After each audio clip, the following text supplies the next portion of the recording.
and Harvard Why are you and so fucking angry? Yale and all of these Why are you institutions. so angry, Because you are Carlitos? defending. You are Carlito. defending. Shut the fuck up. Daniel, kick this fucking pussy out of here. Well, there you have it, ladies and gentlemen. Please allow me to introduce you guys to the highly sophisticated, highly civilized Carlos Garrido. He happens to be the resident philosopher and co-founder of the highly esteemed Midwestern Marx Institute. In addition to being a Politburo member of the newly minted American MAGA Communist Party, also known as ACP. I guess they left out the M for reasons, I don't know, maybe to appear more legitimate than they truly are. But if you're unsure about their ideology, you can look it up online, and they don't shy away from the fact that they are indeed MAGA communists, and they publish it for the world to see. Anyway, Garrido enjoys the third highest position in the ACP, having the title of Secretary of Education. So this is the imbecile tasked with teaching people about MAGA communism, if you can believe that. I mean, you just heard how unhinged he really is. Anyway, as for the ACP, it's unclear if Jackson Hinkle, yes, Jackson Hinkle is the ACP's leader, or if he's just their mascot. When you look up, who runs it, it doesn't appear that he has any official title within the organization. My belief is he is simply the mascot based on his enormous popularity and strong online presence. Oh yeah, I forgot to mention in their own description of their ideology, they also list anti-Zionism. So if you were confused as to whether they are a bunch of raving Jew haters, there's your answer. Their ideology is literally based on the annihilation of Israel. Okay, so this organization, the ACP, it's a very dangerous organization because it's organized by individuals like Carlos Garrido, who have international support from numerous Stalinist fascist organizations, such as the Unified Communist Party of Georgia, I don't mean the state, I mean the country Georgia, and the United Socialist Party of Venezuela, which is linked to the fascist dictator Maduro. So these fascist groups, what unites them is they're all aligned with Putin, and they support Russia's genocidal war of aggression against Ukraine, as well as they support, irregardless of their political affiliation and irregardless of whether they are on the far right or the far left or in the center, groups that are dedicated and wed to the annihilation of Israel and to the genocide of the Jewish people. If you hate Jews, welcome to the ACP. You are welcome. The ACP and the Midwest Marx Institute are inherently right-wing fascistic organizations that pretend to be far-left fighters for the working class. The fact is they have wholly abandoned the democratic socialist principles espoused by Marx, Engels, Trotsky, Rosa Luxemburg, and Hannah Arendt. And you could throw in Hal Draper as well.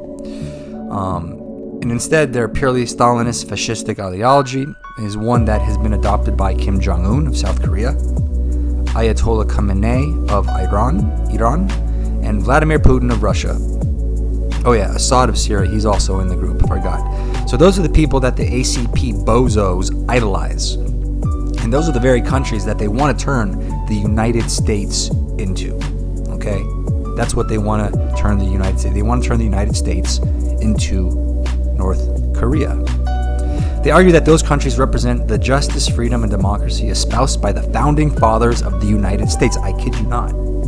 They actually say this. If you listen into their YouTube shows and their podcasts, they say that to the T. They don't hide it. This is their position, that North Korea has the American principles espoused by the founding fathers of the United States. I shit you not. And they're deadly serious. They're not kidding. They're saying that what, Benjamin Franklin, Thomas Jefferson, Abe Lincoln, George Washington, fought and died for is actually happening in places like North Korea, Iran, China, Russia, and Syria. Now, to the intelligent mind, or even the reasonable mind, not intelligent, to the reasonable mind, that just sounds like utter hogwash. And it's because it is. It's utter hogwash. These countries don't provide for any degree of freedom, democracy, or justice. Rather, they offer just the opposite of those things. Oppression, dictatorships, repression, fascism, cult of personality, authoritarianism, police states, and in the case of Iran, a wonderful theocratic fascistic dictatorship. These two groups, the ACP and its progenitor, the Midwestern Marx Institute, aka the Bozo Bunch, are in fact strongly allied with, surprise, Donald Trump and his MAGA movement. And they represent a serious threat and attempt to co-opt the entire left, the entire socialist communist party of the United States, in order to destroy it from within. And in fact, they are currently doing battle with the Socialist Party of the United States, trying to tear it apart from within. They're spreading a lot of propaganda about them being, a bunch of, I don't know what they're saying about them, calling them criminals, calling them sellouts to the Democratic Party. I'm not entirely sure on the dispute that's happening with them, but that's going on simultaneously.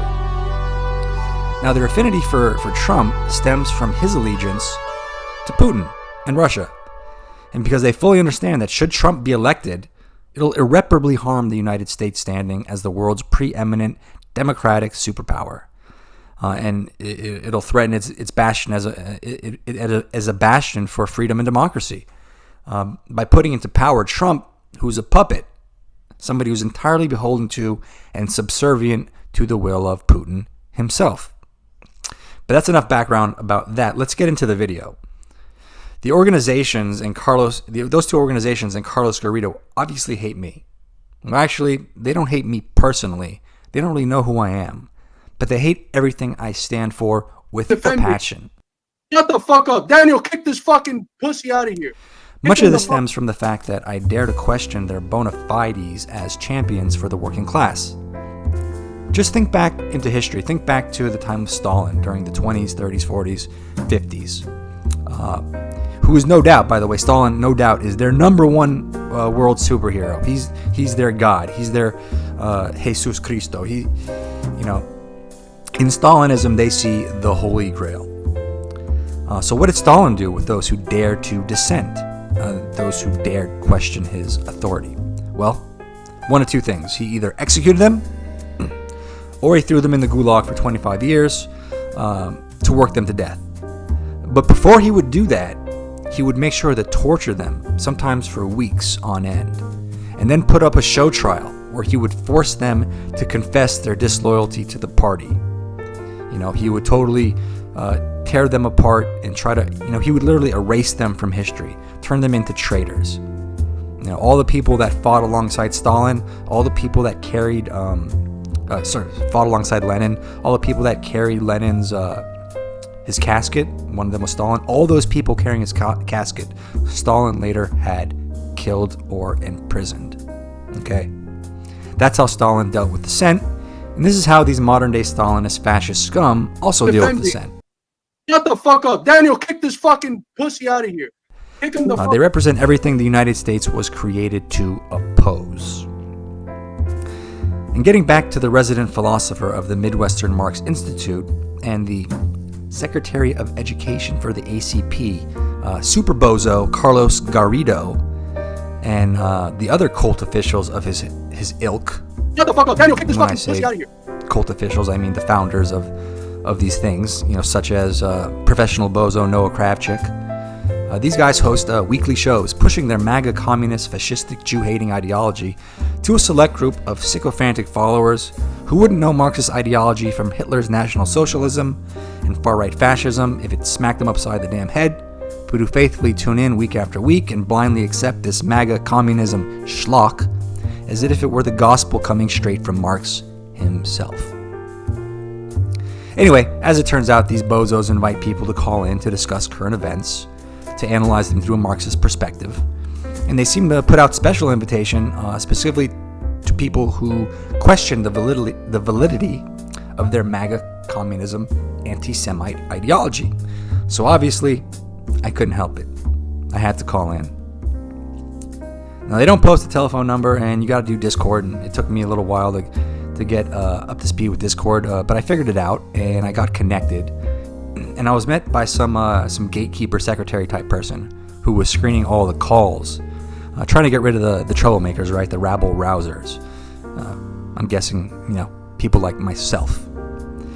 This mindless bureaucrat, who's obviously drank gallons of this MAGA communism Kool-Aid, told me to tell him the questions I planned on asking Garrido and Crackvic. I think it's Crackvic. It's a good name, Crackvic. Live on air. And this worried me a little bit because I didn't want to get blocked from going on live to speak with them, just by letting them know my true questions, really. So I had to kind of to sugarcoat them, right? The first question I told the gatekeeper was as follows. In light of the upcoming elections, in which both candidates have extremely different views on what is best for America and how best to protect democracy, who would Karl Marx vote for? Now, obviously, anybody who's read a Wikipedia summary on Marx knows the answer to this question is 100% Kamala Harris. The reason is simply that Marx, he never wavered regarding how critical he believed democracy was for not only socialism, for any movement toward socialism. Without democratic freedoms like freedom of speech, freedom of assembly, free and open press, universal suffrage, you wouldn't have what Marx wrote was a dictator. You couldn't have what he wrote was a dictatorship of the proletariat. Now, people believe that Marx was an authoritarian, but that stems from a misunderstanding of Marx, which is understandable because Marx was so brilliant and he wrote, very complex stuff. It wasn't easy to understand what he wrote. But if you read, a bunch of Marx, you'll understand what I mean. It's real complex stuff. It's a hassle to get through. It's not easy. It's not fun. It takes a lot of work. And I've read a bunch of Marx, and I still have a difficult time describing, exactly what dialectical materialism is. He was thinking on such a, philosophical, scientific level. It's frankly above a lot of what I understand. But I do understand, ideologies, and I understand, concepts of right for wrong and workers' rights and dictatorships and authoritarianism and democracy. So, and I have a degree in law, and I passed the bar exam on the first time I took it, so I'm not stupid. So as for Marx's position on democracy, he loved it. His favorite American president was none other than Abraham Lincoln. So that should help you understand that Marx was not in any way, shape, or form an authoritarian. He was head over heels in love with Lincoln and what Lincoln represented and what Lincoln did, and even wrote Lincoln a personal letter after he was elected to office the second time in 1865. And you could read that letter. It's easy to pull up online. So basically, the answer to my question, who would Marx vote for, Trump or Harris, is an incredibly easy one to answer through a Marxist analysis. And the answer is obviously Harris, right? Marx would vote for Harris over Trump for the simple reason that Trump wants to destroy democracy. He's made that abundantly clear. His Project 2025, he said he'd ignore the Constitution whenever he felt like it. About 2025, it's about setting up a loyalist bureaucracy where qualification for being in the federal government is simply base loyalty to Trump. And that's all that matters. You could be as dumb as a dog, but if you'll do what Trump says, and if you're a yes man, yes woman, you will have a position in Trump's federal government. And that's pretty spooky. We don't want dummies beholden to one man running the United States of America. It's just a disaster. It's a real disaster. Trump said he's going to ignore the Constitution whenever he feels like it. He said he's going to use the military against his political opposition. He's going to bring in the military against his political opposition. Remember what China did during Tiananmen Square, right? In Tiananmen Square, there was a bunch of student protesters and workers, and they wanted democratic rights. They wanted freedom of speech. They wanted basic freedoms. And what happened was they sent in tanks and wound up killing about 10,000 Chinese citizens by running them over with tanks, shooting them with machine guns, and burning them alive. And now China's trying to whitewash that whole event and erase it from history, but it's there. It happened, and we know it happened. So don't forget about Tiananmen Square ever. So Trump talks about his political opposition as being the enemy within, calling his political opponents far worse than our external enemies in Russia, China, and Iran. each of whom seek to annihilate the United States as the world superpower, some more than others. Of course, China just wants to make USA a second-class country, one subservient to China, because it depends on the United States to a large degree. Whereas Iran wants to utterly annihilate the United States from the world. And Russia seems to fall somewhere in between those two. Nonetheless, because I understood who Garrido and Crack Vic were before calling, shut the fuck up. Daniel, kick this fucking pussy out of here. I knew they would bend and twist Marx and would flat out lie in some way to favor Trump. Because when it comes down to it, Midwestern Marx and the ACP work for the benefit of two people, Putin and Trump. This isn't a big surprise, right? Considering that they claim their ideology to be MAGA communism, right? How can you be MAGA communist if you don't support Trump? It's pretty obvious, people, And they try to hide that, Garrido tries to hide that, but they're pro-Trumpies, big time. So let's give a listen to how these two Putin-loving MAGA communist bozos respond to my question. Hey guys, we've got Graybush on the line. Graybush had a couple questions. I think one was about the election and one was about a Stalinist take on a particular issue. Take it away, Graybush. Yeah, hi. How's it going? We're good. How you doing tonight? I'm all right. Hanging in there. So first question. I don't have a lot of time. I know you guys don't either, so I'll just be right to the point. Taking into consideration what Marx wrote about the importance of democracy in a socialist revolution, who would Marx vote for in this upcoming election? Jackson Hinkle. Excuse me? Jackson Hinkle.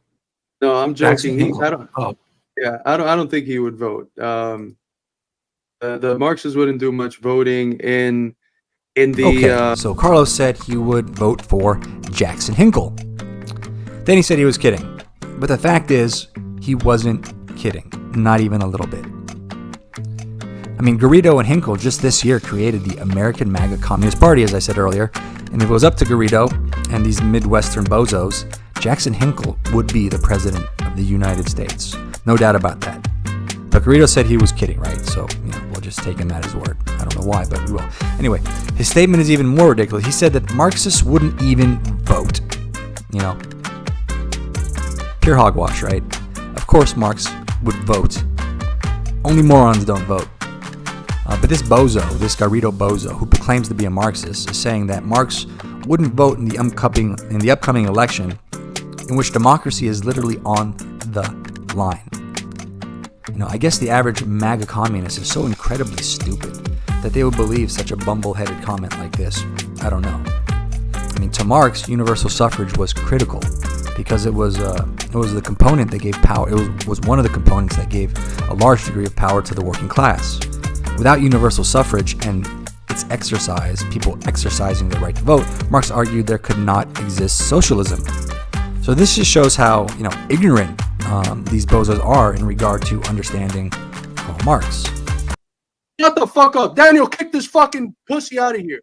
In the writings of Marx and Engels and Lenin, if there is something like an actual social democratic party that can advance somewhat the conditions of the class struggle and create more comfortable circumstances for communists to operate, Lenin says, okay, we critically support them electorally, but 99% of our work has to do with other things.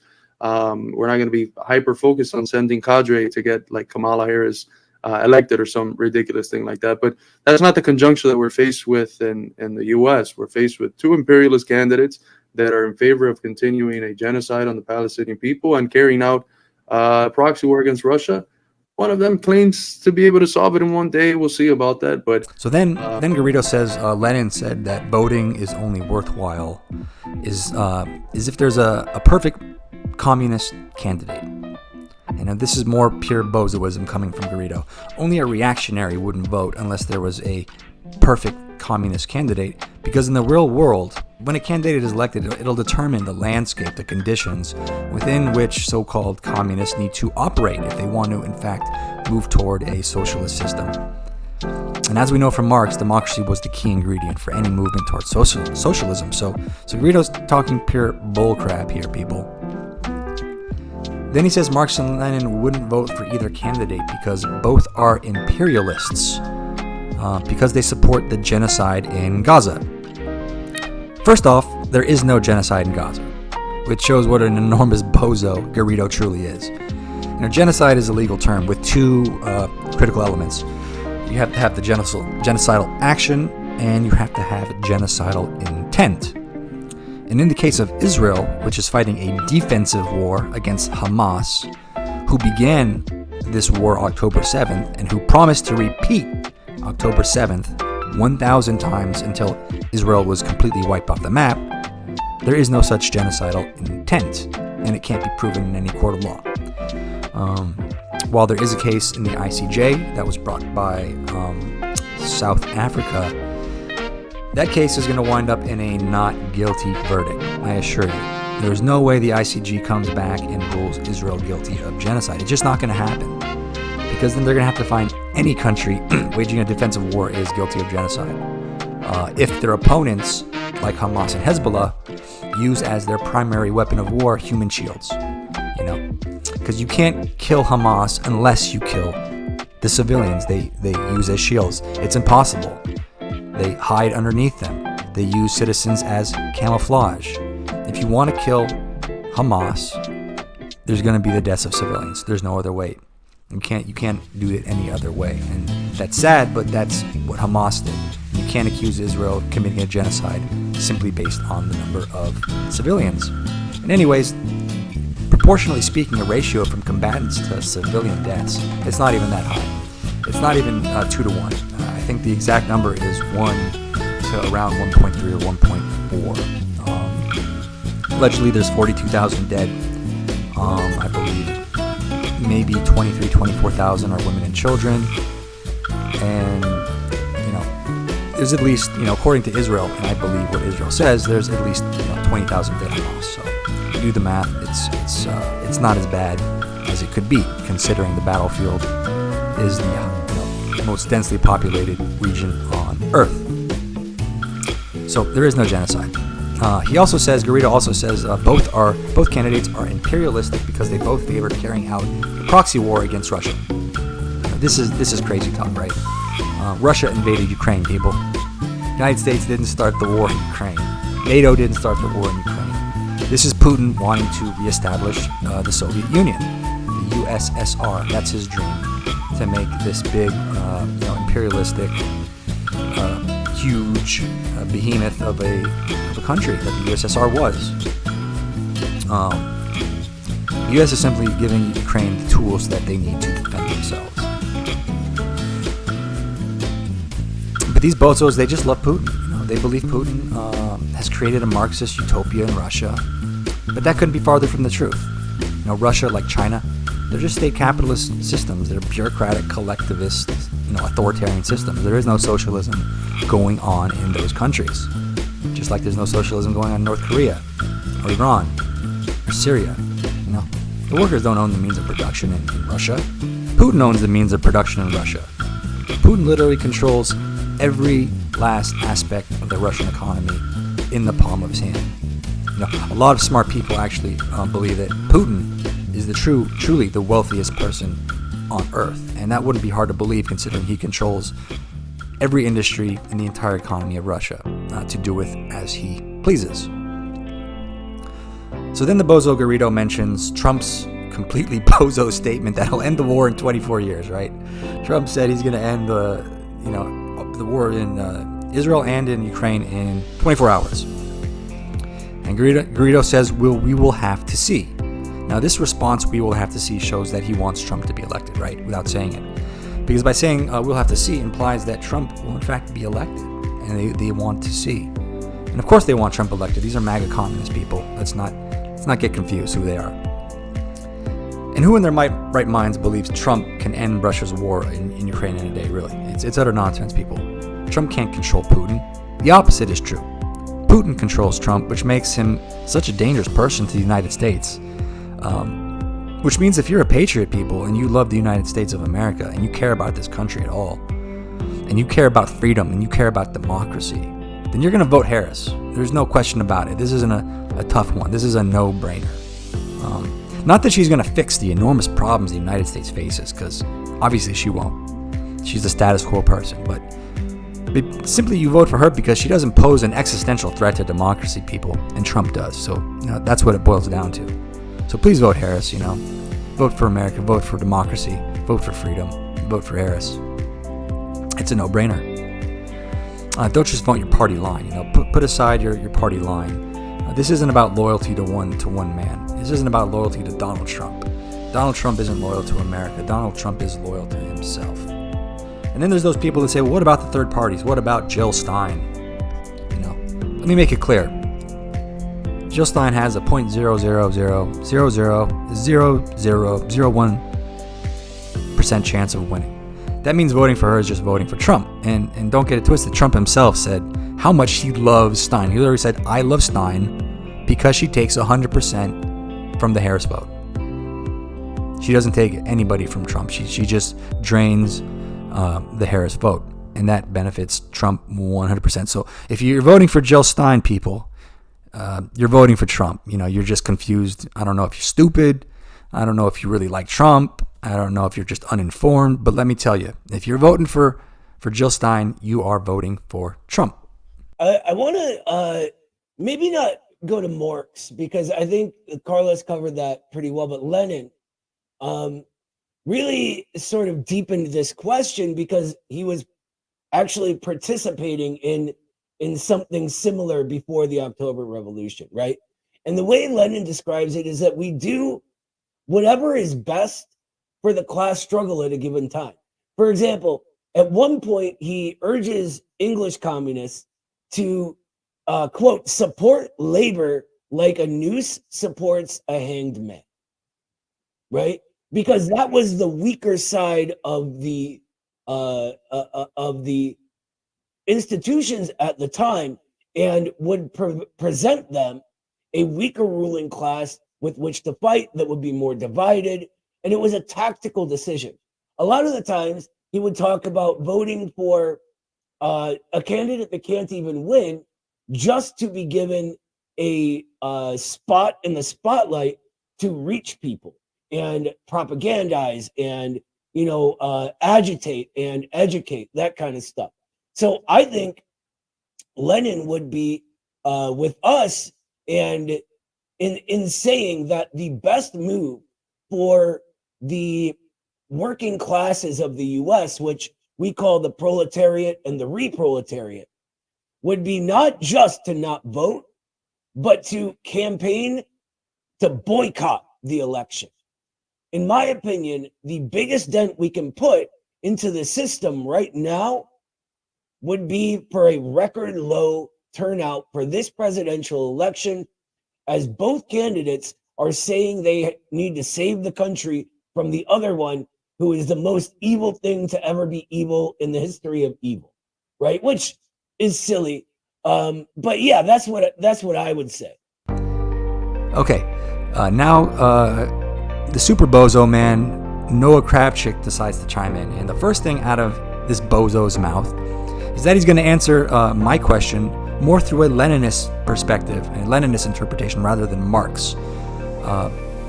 I guess he totally missed the fact that Garrido only spoke about Lenin. He didn't even say Marx once. So obviously Noah doesn't really pay close attention to what's being said around him, but he's very passionate that what he's saying is true. And that's spooky. So the first thing out of the bozo, it's not Kravchik, it's Krakvik. The first thing out of Krakvik's mouth is that Lenin said that the guiding question here is, for which candidate to vote for is what's in the best interest of the working class. And that's actually a truthful statement. That is a Leninist and a Marxist perspective. You do what's best for the working class. And then he mentions that Lenin actually wrote about voting for a candidate that couldn't win, who had no chance, just to give that a person the chance to get out there. And Noah used the word propagandize. Give them media coverage. Give them a soapbox to publicize their views. And that's also true. Lenin did write about that. But then what does Noah do? after saying, what Lenin wrote about, he jumps to the absurd position, unsupported by anything he just said, which is that Lenin would vote for nobody in this election. And even more so, Lenin would not only not vote, he would protest the vote entirely. Protest the vote. Protest the electoral process. Now, this is just ludicrous. There's nowhere in any of Lenin or Marx's writings in which they said that if your favorite candidate isn't running for office, you protest the electoral process. That was never said by any Marxist. Nobody. The electoral process and universal suffrage were described by Marx and Lenin as the basis for socialism, as I said earlier. So what the bozo Kravchik is saying, is saying is pure bullcrap.